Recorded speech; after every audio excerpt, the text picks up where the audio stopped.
बिस्मिल्लाहिर्रहमानिर्रहीम अस्सलाम वालेकुम। मैं सिकंदर हैदर और आप देख रहे हैं इलेक्ट्रिकल उर्दू ट्यूटोरियल्स चैनल।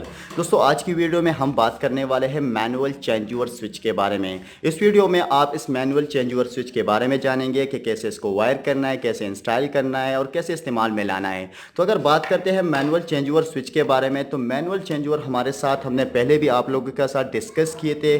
उसकी वायरिंग डायग्राम, जैसे कि हमने सिंगल पेज के लिए इस्तेमाल किया था, 3 पेज के लिए इस्तेमाल कर दिया था और 3 पेज 4 वायर सिस्टम के लिए इस्तेमाल में लाया था। आज हम जिस चेंजओवर की बात कर रहे हैं वो एक नया लुक वाला देता है, बहुत ऑसम लुक देता है। और अगर बात की जाए आज के ज़माने में, तो हम मैनुअल चेंजओवर में इसी चेंजओवर को तरजीह देने वाले हैं, क्योंकि ये हमारे साथ जो इसकी स्टाइल है, इसकी लुक है, वो बहुत ही अच्छी है और इसके कॉन्टेक्स्ट भी उन चेंजओवर से बहुत ही अच्छे हैं। तो अभी हमारे साथ अपने उस्ताद है और हमें खुल के दे रहे।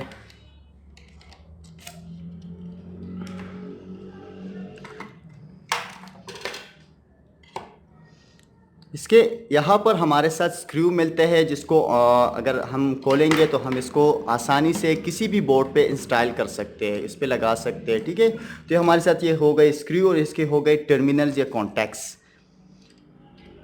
ठीक है,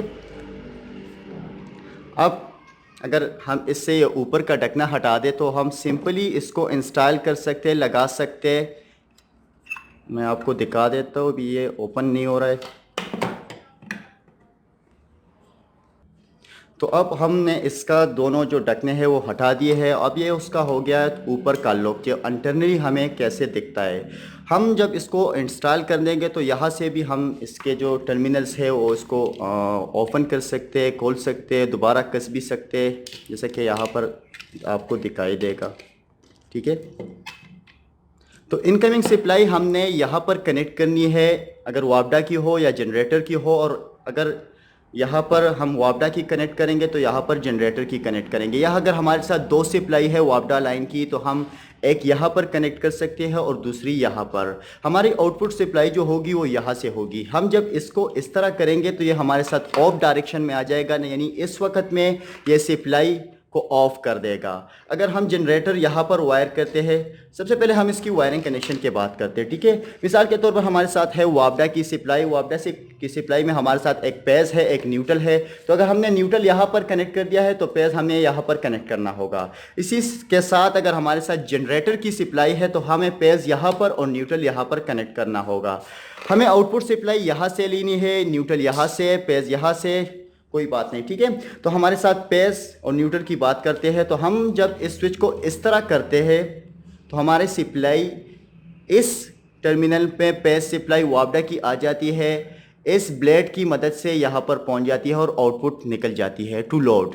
ठीक है, और न्यूट्रल भी इस तरह से लोड की तरफ निकल जाता है। ठीक है, तो अगर हमें वापडा की सप्लाई की ज़रूरत होती है तो हम इसको इस तरह करते हैं। अगर हमें जनरेटर की सप्लाई की ज़रूरत होती है हम इसे इस तरह कर सकते हैं। तो आप आसानी से अपने सप्लाई को चेंज कर सकते हो आसानी से। और एक मैनुअल चेंजओवर की बात की जाए तो जैसा कि मैंने पहले बताया कि हमारे साथ जो ओल्ड टाइप मैनुअल चेंजओवर है वो इतने बेहतर है नहीं है, ये मुझे अच्छा लगा।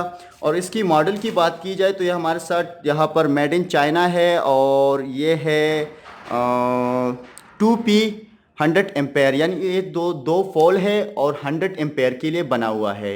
यानी 2 पोल है लेकिन 100 एम्पेयर ये उठा नहीं सकता। आपने ऐसे कम एम्पेयर के लिए वायर करना है 40 एम्पेयर तक, 50 एम्पेयर तक, क्योंकि हम इस बात को भूल ही नहीं सकते कि मेड इन चाइना है और चाइना की चीज़ को आप तो जानते ही होंगे। अगर हम इसकी मॉडल की बात करें तो यहाँ पर हमारे साथ मॉडल लिखा हुआ है। प्रोडक्ट नेम जो है वो है मैं थोड़ा फोकस ले लेता हूँ, अभी फोकस नहीं ले रहा, पता नहीं। प्रोडक्ट नेम है इसका double power load switch blade, यानी एक ब्लेड टाइप चेंजओवर स्विच है और मैनुअल चेंजओवर स्विच है। तो इसकी वायरिंग कनेक्शन बहुत ही सिंपल है और इसकी इंस्टॉलेशन और भी सिंपल हो जाती है जब आप इसको ओपन कर लेते हो। इंस्टॉलेशन करने के लिए आपने इसके ऊपर ढकने हटा देने और फिर यहाँ पर 2 स्क्रू लगाना है। आपने इसे बोर्ड में लगाना है, कहीं भी लगाना है। आपको मैं दिखा देता हूँ, ये हो गया इसका एक स्क्रू का जगह और एक हो गया दूसरा। ठीक है, तो हम इस पर अभी ये सारे ढकने लगाने वाले हैं, इसके ऊपर का लुक आपको दिखाने वाले हैं। पूरी वायरिंग कनेक्शन के करने के बाद आपने इसके पूरे दोनों ढकने आपस में दोबारा उस पर फिट करने। यानी लगाने हैं, उस स्क्रू को दोबारा कस देना है। ठीक है, अब अगर इसकी कनेक्शन की बात की जाए, अगर आपने कनेक्शन नहीं किया तो आप आसानी से इस वाले पट्टियों को खोल के आप कर सकते हैं। बहरहाल अगर आपने कनेक्शन की हुई तो आप इसको दोबारा लगा दें, क्योंकि ये सेफ्टी का मामला है और इलेक्ट्रिकल चीज़ों में आपने सेफ्टी का ध्यान बहुत ज़रूर रखना है। ठीक है, और एक और बात, अगर आपने ऐसा चेंज ओवर इंस्टॉल करना है और आप प्रोफेशनल नहीं हो तो मैं आपको सजेस्ट करूंगा कि किसी इलेक्ट्रीशियन को बुला लीजिए, क्योंकि बिजली जो है ना ये ख़तरनाक चीज़ है और ज़िंदगी सिर्फ एक बार मिलती है। तो इस तरह के कामों में आपने एहतियाती तदाबीर को अपनाना है और सारे जो इलेक्ट्रिकल सेफ्टी रूल्स है उसको फॉलो करना है। इसके साथ ही आज की वीडियो ट्यूटोरियल ख़त्म होती है। मज़ीद ट्यूटोरियल के लिए हमारे यूट्यूब चैनल को सब्सक्राइब कीजिए, हमें अपने दुआ में याद रखिए। अल्लाह हाफ़िज़।